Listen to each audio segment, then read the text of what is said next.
What's happening, guys? Matthew Ogus, legendsofesthetics.com here today, and I want to talk to you guys about Skullcrushers. Skullcrushers, the tricep exercise, which is a lying tricep extension, usually done with an easy curl bar, maybe a barbell or dumbbells, but usually the easy curl bar, where the bar is lowered to your skull and then pressed back up. When I was a beginner, and I'll kind of tell you guys my experience, my story. When I was a beginner, I read that this was a great exercise for your triceps for helping to build mass as well as power so that you can convert into a better bench press or better shoulder pressing and so on.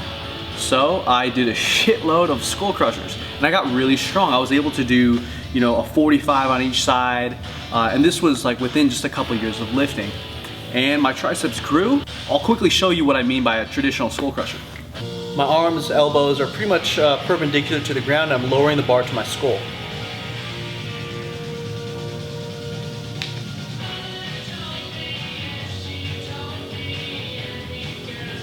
Now I won't demonstrate it here right now, but what I would normally do is I'd snap the weights up so fast that, you know, at the top they jingle, almost like the way you see when I bench press, and then I snap it at the top because I'm, you know, forcing it up so hard.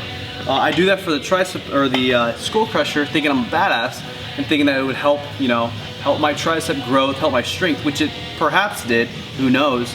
What happened was that over time doing these Skullcrushers, about 6 months of getting really strong with them, built up elbow tendonitis, really painful elbows. My elbows were killing me every time I did any sort of rotational tricep exercise, especially with my elbows higher and higher and higher in relation to my body. So the more the long head was involved, or basically the higher my elbows were, the more pain I'd get on tricep exercises.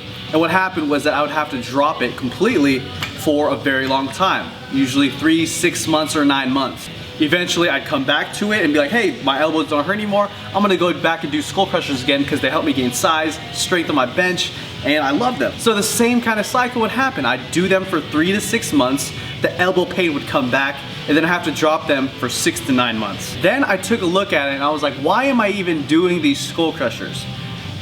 Because if my goal is the long head of the triceps, I'm probably better off with an exercise where my elbows or my arms are higher up, my shoulder joint is higher up this way. That way the long head will be more engaged. Plus I kind of realized, like, if I want to get my bench press better as a power lift, I'm better off doing A, more bench press, B, more bench press, C, more bench press, and then from there perhaps variations of bench press.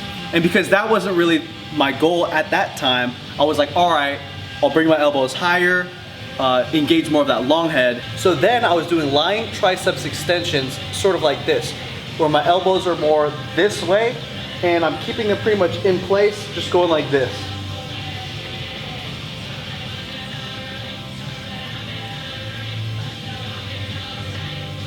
Eventually, I found out that I really preferred doing them on a decline bench, just because it felt better on my body. So here's how I did them, like this, keeping my elbows somewhat static, but lowering the bar behind my head, really targeting that long head of the tricep and putting a little bit less pressure and tension up on that elbow joint. I was able to get really strong, really work that long head of the tricep. I'm talking the best workouts I've ever had. So much fatigue, so much stimulation in my long head of my tricep. My arms grew. When I was cutting, I maintained a lot of that size, and I seriously just felt like it was the best long head tricep exercise I've ever done. I got real strong, worked my way up to 25s per side, 35s per side, 45s per side, and that's the kind of weight, and even heavier than that, by the way, 45 and a 5, 45 and even a 10. That's the kind of weight that I was doing on regular Skullcrushers back when I used to do it like a crazy person, not giving a fuck about my elbow. And guess what happened, guys? The elbow pain came back. It came back. I thought I was doing them right this time, you know? At that point I realized, holy shit, it doesn't really matter if I'm doing a Skullcrusher or a kind of safer looking version of a lying triceps extension. If I did this exercise long enough, frequent enough, I was gonna build up tendonitis. I was gonna build up some joint pain in my elbows. So actually, I haven't done this exercise since probably May or June 2013. It's now February 2014. It's been like 6, 7, or 8 months. And guess what? I'll probably give it another month or two before I go back to doing this exercise. In fact, for quite a while, I had to drop like I did the first time, all triceps extension exercises with my elbow raised high. And only a month or two ago have I been able to reintroduce long head triceps exercises specific into my workout program. But I brought them back using cables. So I've been doing easy bar, cable, standing triceps extension. So you're probably wondering, what the hell is my point? What are my tips? What kind of guidance, what kind of advice do I have for you guys with this subject? If you guys are going to be doing skull crushers or even lying triceps extensions where you're lowering it beyond your head, which I generally would recommend over skull crushers, unless you're really doing them for powerlifting, and in that case, you're probably better off with just doing more bench press in terms of frequency, I really would recommend doing them no more than once a week. First of all, in terms of frequency, no more than once a week. Guys, I was doing them twice a week for like 6 or 9 months, pretty much during my entire contest prep of 2012 to 13. Also guys, I'd recommend that if you do them in bouts of like 4, 6, 8, maybe 10 weeks, and then take almost the same amount of time off from doing them.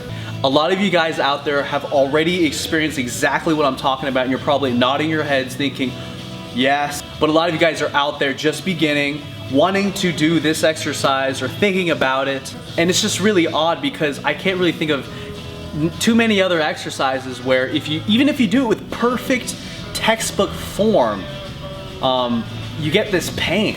There's like, if you squat with perfect form frequently, you know, you don't get this kind of tendonitis. If you bench press with perfect form even frequently, you don't get this. But when you skull crush or doing lying triceps extensions, even with perfect form, but frequently for long enough, it just seems like everyone, almost everyone, gets this kind of elbow pain. So there you have it guys. Don't do it super frequently. Don't do it for extended periods of time, and make sure that you take breaks. Last but not least, while I do like being very forceful on most of my exercises, I like to do a lot of force on my squats. When I deadlift, lots of power. On my bench press, I like to push that shit.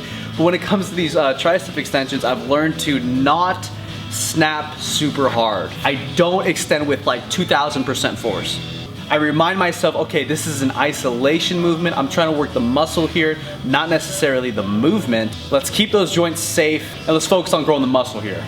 Okay guys, I know that was a super long video, but look, if you're wanting to do skull crushers or lying triceps extensions, whether it's on a decline, a flat bench, or an incline bench, maybe take some of this advice with a grain of salt, of course, and most of all, be careful guys. Be careful when you're doing your skull crushers. Hopefully this video helped you guys. Matthew Ogus, legendsofesthetics.com, checking you out. See you in the next video.